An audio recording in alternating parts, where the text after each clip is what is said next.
little jargon first. Hi, and thanks for joining the SJ Child Show today. I'm so happy to have you here.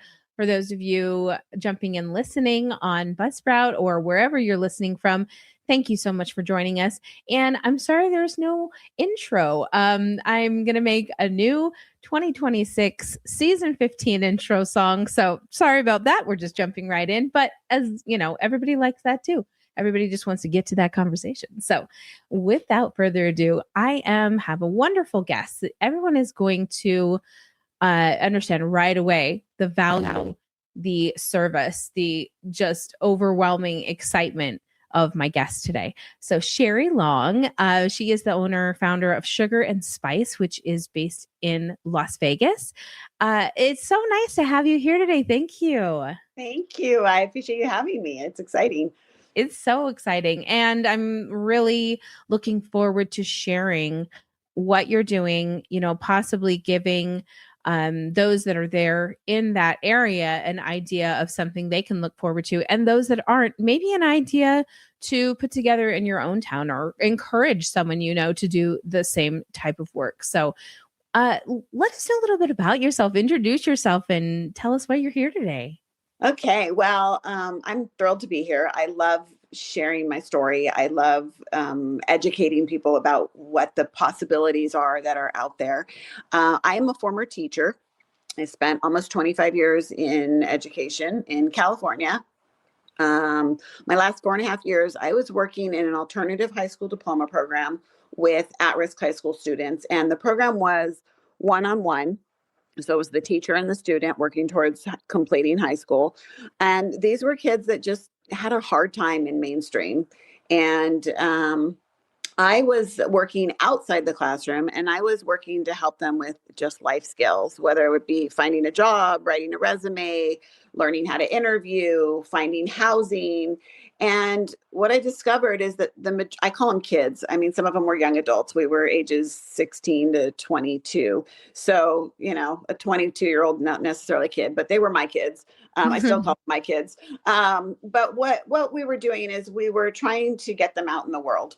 And what I discovered while I was working with them is they were amazing kids, great kids, special needs, foster youth. And they just had such a limited resource supply, limited support, limited involvement, limited contacts. And they wanted to get out there in the world just like anybody, but they just needed some guidance. So fast forward, we left California. I left education, and this teacher side hustle that I had while I was in California became a full-time endeavor. And I now find those kids, I pull those kids in, and I serve as a workforce development site for them to come in and learn the skills involved with working and time management and social skills and everything that goes along with it. And they're wonderful. They're wonderful. I joke that my classroom has just morphed into a commercial kitchen space for Sugar and Spice. So tell us a little bit about Sugar and Spice. What do you do there? What does that mean to everybody who's listening? So Sugar and Spice actually started as an accident. We just like all good things do, make and package boxes of gourmet chocolate peanut butter balls. And it was literally an accident. I had finished my master's program and had all this extra time on my hands. And I just started baking to just fill time. And I would just drop things off wherever I went on any given day. If it was a chiropractor appointment, a dentist appointment, it didn't matter. I was just the post office. I would just make treats and bring them wherever I would happen to be going that day. And I made these peanut butter balls, and everyone always said, "Oh, these are so good. You should sell these. These are so good." And I was like, "Oh, okay, well, sure." And I had a friend that had a little shop and said, "Why don't you put them in my shop?" And I was like, "Okay, well, how do I do that?" And it just sort of, snowballed after that. And it became a full-time endeavor when we came to Las Vegas. And I now work in a licensed commercial kitchen, and we make them and package them, and we push them out into retail venues all across Vegas. We're in coffee houses and independent grocers, or event venues, hotels, casinos, the airport.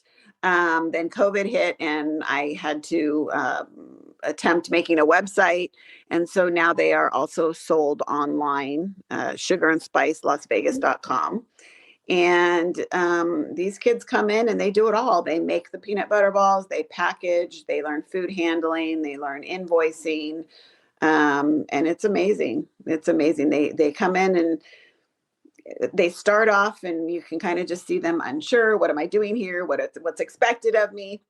And I always say, give it about 2.5 weeks. And I stand back and these kids run the show. Like you walk into that kitchen and they are running everything. And it's so beautiful. It's so beautiful to watch. I love that. How many employees do you have right now?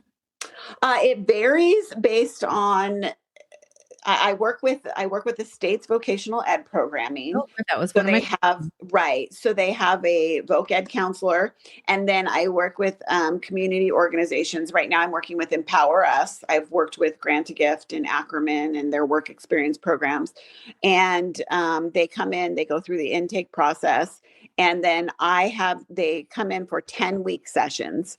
And they work with me for 10 weeks. And the goal is that they can eventually go on to either competitive employment options, or sometimes they'll stay with me for longer. And sometimes they want to try something different. They want to go from food handling to an entirely different field, working with animals or the library so it's a work experience. It is a paid work experience program, and they're with me for usually 10 weeks at a time. So right now I currently have 3. I've had up to 6. They come with a job coach. So the kids are in the kitchen working and there's myself and the job coach. So it varies how many are in the kitchen on any set number of week sessions. That's amazing. I like that you shared that too, because that was kind of what I was wondering is how, you were able to set it up. But the fact that you were able to also work within the state's kind of disability framework, if you will, to help those that are looking and need. It's something I've been thinking about. Somebody has asked me about, and I was never just really sure, like, how would I even do that? So it's great to kind of discover all of these new opportunities that we can create. What do you think your employees kind of as they're coming in, what are their biggest challenges that you see at the beginning of their time? Definitely their lack of confidence. And I think it's because there's so limited number of opportunities for them to build their confidence. So they come in and you can see they're unsure of themselves, they're unsure of their skills, they're unsure of speaking up for themselves if they're verbal.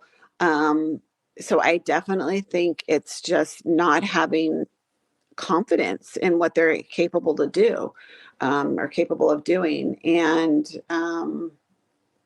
that I think is probably the most rewarding part, to see the growth, because they go from, I don't know why I'm here and I don't know what I'm supposed to do, to, I can pull out these boxes and I can put these peanut butter balls in and I can label them and sticker them and package them and box them up. And I know what's up, and so Mhm. you just see that level of confidence just grow. And I don't, I don't Amazing. know if they necessarily are aware of it, but they definitely feel it. I always ask them, and I have them sign photo releases, and parents sign them. Sometimes they sign for themselves, whatever the case may be. And some of the best pictures I have, you just look at their faces and you can just see like the pride. I mean, I one of my favorite pictures I have, just from a couple weeks ago. We were folding the boxes, and it's tricky. I mean, there's little tabs that have to fit in. It's not really. I wouldn't say it's an easy task, and one of my girls, she nailed it, and she just put up her hands in like a big, I did it, and I happened to get a photo of it, and it was just, you just look at that picture and I'm like, this is why I do what I do. Yeah. Just but what else I wanted to add is working with VocEd, it's all inclusive, which is also important, because they're coming to work with me and they're learning the skills that they're working, but they also can get bus coaching. They, where they will teach them how to, map out their route from home to work. They can get bus passes, and they will actually put somebody on the bus with them to Mhm. go from home to work, and then they will come back and they will go from work to back home, and they will, if they have to transfer or switch, they'll teach them, here's the nearest stop to get on, here's the nearest stop, to get off. So I feel like it's all inclusive too, and Yeah. VocEd really sort of encompasses everything with them, which is important. They're learning work, but they're also learning, how do I get to work and how do I plan to get there on time? And so it's Yeah. got a lot of different components to it. I know this is just so silly, like not really meaningful in any way, but yours, I love that it's called Voc Ed because here it's Voc Rehab.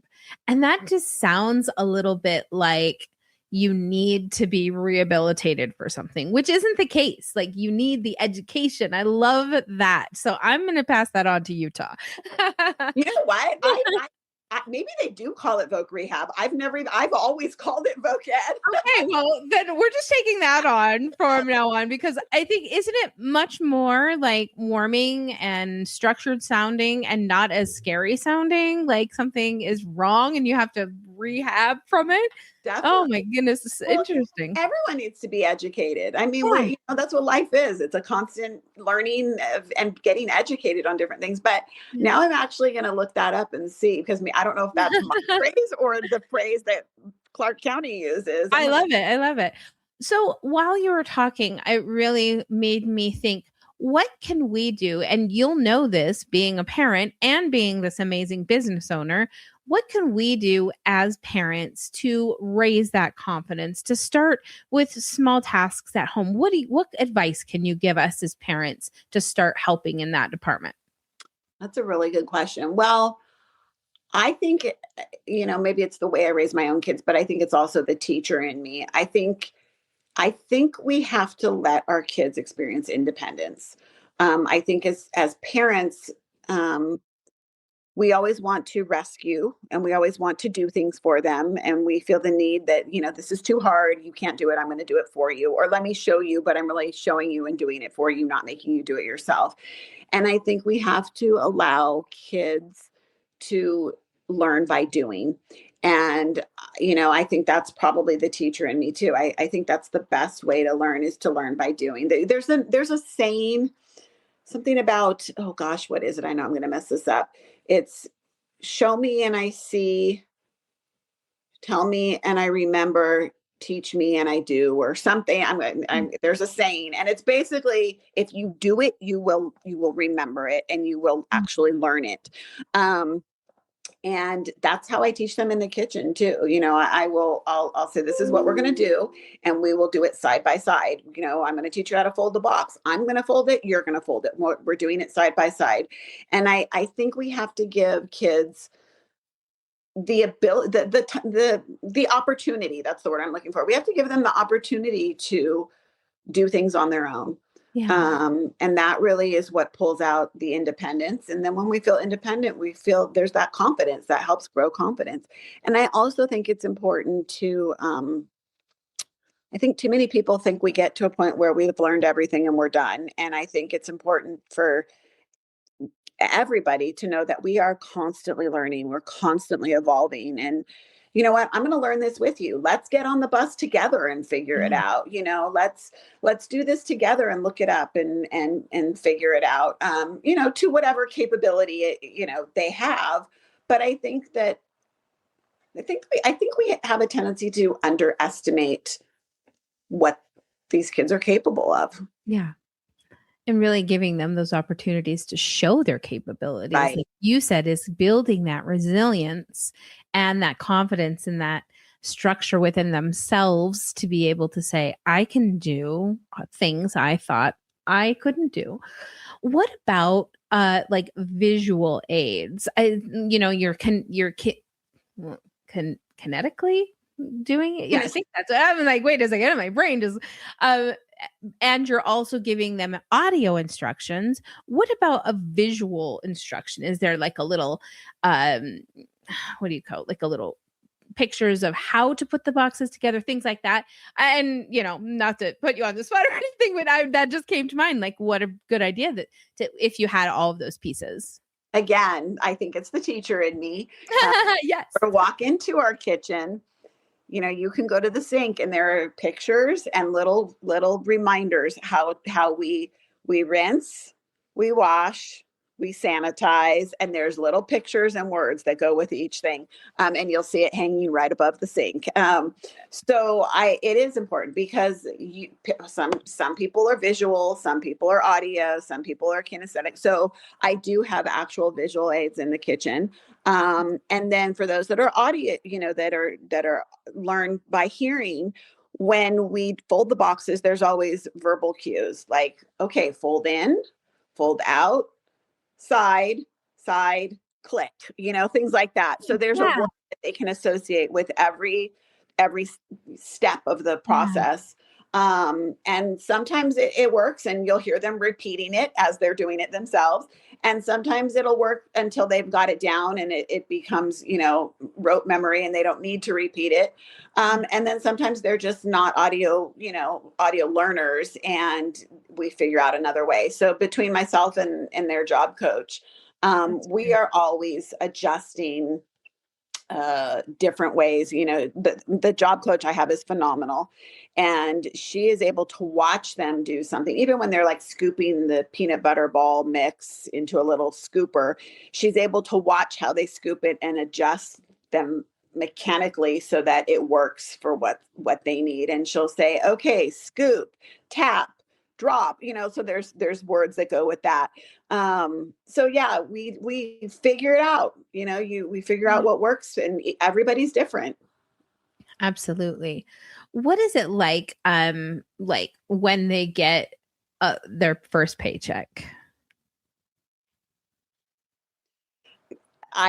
One mom told me recently, she said her daughter got her paycheck and started crying Oh. because she was just so excited. And like, that's enough to make me start crying because it shows that like she's valued and she's making a difference. And then sometimes I'll ask them, I'll just get in conversation, like, what are your plans? And they're, oh, I'm going to buy this, or I'm going to buy that, or I'm going to save this, or I don't know, So I think it's like an adult thing, and there's such a pride in that, for them. So we'll always announce, okay, time card submitted, or you need to sign your time cards, um, and I think it just makes them feel, I don't know, for lack of a better word, like normalized, like Yeah. I'm like everybody else. Yeah. And thank you for providing such an amazing space of belonging for a community that, like you said, is often left unsure of where they do belong. And so it's lovely to know that there's a place in Las Vegas. If any of my listeners are in Las Vegas and they're interested, getting in touch with Sherry, Sugar and Spice. Tell me the exact website so that I don't. The website is sugarandspicelasvegas.com. I know that we're not doing this, but I'm still going to do this so that I can read it. .com. Sugar and Spice lasvegas.com, just in case we ever decide to throw this video to the wind. That's great. That's where you can find them. And then what is the process like? Do you generally have them go through the VocEd? I love that. Or can they apply directly to you? Kind of, what does that look like? Well, they would start with Empower Us, which is the community organization out here that works with VocEd. So VocEd basically contracts out with Empower Us to find the work sites. So they would start with Empower Us, and they do an intake process through Empower Us, and Empower Us will connect them to a VocEd counselor, who then they do their intake through VocEd. And I always say, I think sometimes people get scared off and think, oh, I'm not going to be eligible. And basically to put it in a nutshell, the requirement for the VocEd programming is a barrier to employment. Mm. So that can be autism. It can be Down syndrome. It can be a developmental, any other developmental Yeah. disability. It can be foster youth. It can be mental health. I've got a kid now that is just dealing with some high anxiety and mental health issues. Um, so it's a pretty broad, That's spectrum. nice. Um, and so it's starting with Empower Us, going to VocEd. VocEd will kind of try to get a feel like what is it you want to do? They're Yeah. not going to place you in food processing if you really, have an interest in something entirely different. Mm. So they'll kind of try to get an idea, what is it that you want to do? What are your goals? I had one kid that wanted to work in a pizza restaurant. So they said, this is great because you're going to learn food handling here. You're going to learn the rules of the health department. You're going to learn, everything that's required of you for working in a commercial kitchen. And then you can go on and get a job at a pizza restaurant. So they'll try to kind of get a feel for what they're interested in. And then they, get placed in a work site that fits whatever they're looking for. And sometimes the parents will have a say in that too. This is where I think he would excel, or this is where I think she would do well. So it's sort of a team effort. I Yeah. think. My hope is that m- more places can do the same thing. 100%. I think since COVID, there's been this big complaint, I guess, for lack of a better word. Oh, nobody wants to work. And I'm like, we have this incredible workforce available to us. You just have to be willing to take them. They want to do well. They want to be successful. They want to learn. They're excited to be there. They want to. They're on time, Yeah. um, and I think that if we can just get more businesses to jump on board and realize that you've got a workforce that's out there. You just got to be willing to take them in. And yeah, sometimes maybe they need a little extra help, but once they get it under their belt, they're good to go. Yeah. Yeah. Um, so yeah, I know that there's programs at the library, there's programs at the Animal Foundation, there's the food locations. I'm trying to think. It's a myriad of experiences, and they can try different ones and see Yeah. what they like best. Sometimes I work with a lot of the young adults that don't necessarily either have the skills or want to work with the public, because I am not um I'm a brick and mortar location, but we're not necessarily open to the public. I mean, people Yeah. can pick up product if they wanted to, but I don't keep regular. For me, a lot of be more nonverbal, or difficulty with social interactions. And I think it just creates an environment where they know what's expected of them every day, and they don't have to stress out about who am I going to talk to, who am I going to have to see. Um, and then there's other situations where they can be a greeter at a museum because they're very social and very, interactive. So they just try to find a place that fits with what their needs are. Yeah. Well, you're such a great guest because you're like reading my mind. That was my next question was what other Oh, types of I'm work? jumping ahead. I love it. I love it. I think that there is such, let me see, we have a strange little echo. I think that there's such a need right now for businesses to open their eyes to, be open-minded to a different type of workforce. And so I'm so glad that you're doing things like this. And please, listeners, reach out to your state or city's workforce programs, and find out more information so that you can get set up with these types of resources. You had also mentioned when we were speaking beforehand about you had gone to some Chamber of Commerce things. That's a really great way as well to connect with other businesses in your community and maybe see if they'd be interested in joining some type of workforce service like this. It's like a hidden little gem, it really is, because I think that businesses needing a workforce aren't all aware of the programming. And I feel like sometimes even families just aren't aware of what's available out there. And I've had people say, well, they're not paid. You're using them. They're working for free. I'm like, no, they're paid. They are getting the same pay that anybody else is getting anywhere else. It's not anything less, So it's, it's like a win-win. I mean, you're getting a great workforce. They're getting paid. But I feel like it's just this hidden little gem that not everybody is aware that's out there and available. Absolutely. And I'm so glad that you shared that information today. This is such valuable information for listeners, for business partners that might be listening. I'm sure if you are listening, you probably already do, give and tend to the special needs community. So thank you so much for that. Sherry, it's been so much fun to get to know you and chat with you today.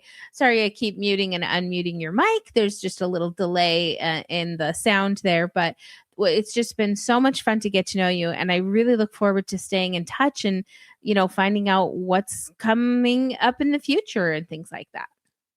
Absolutely. I love sharing about the program. I love sharing about my kids. I feel so proud of them, when I see them. So my hope is that, people learn about what's available and what's out there, and buy some peanut butter balls because they are mass producing and I've got to get these boxes out. So sugarandspicelasvegas.com. If you want to try what these kids are making, they're like nothing you've ever had. They're super unique. And I love what I do. I love being with them and I love everything I do with them. I'd like to put a little challenge out there for my listeners right now.